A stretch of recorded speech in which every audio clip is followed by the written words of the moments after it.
ఒకానొకసారి ఎంతో ఆకలిగా ఉన్న ఒక కాకికి ఒక తీయని బ్రెడ్ ముక్క దొరికింది.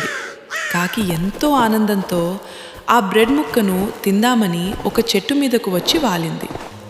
అది ఆ బ్రెడ్ ముక్క తినబోతూ ఉండగా అటుగా వెళుతున్న ఒక నక్క దాన్ని గమనించింది. ఎలాగైనా సరే కాకి దగ్గర ఉన్న ఆ బ్రెడ్ ముక్కను తినాలని ఒక పన్నాగం పన్నింది. కాకి దగ్గరకు వచ్చి నక్క ఇలా అంది, "ఓ కాకి, నువ్వు ఎంత అందంగా ఉన్నావు! ప్రపంచంలో నీలా ఏ పక్షి కూడా ఇంత అందంగా ఉండదని నేను అనుకుంటున్నాను. నీ అందంతో పాటు నీ గొంతు కూడా చాలా అద్భుతంగా ఉంటుందని నేను అనుకుంటున్నాను. నా కోసం ఒక మంచి పాట పాడవా?" అని కాకిని నక్క అడిగింది. కాకిని ఆ నక్క అలా పొగడసాగింది.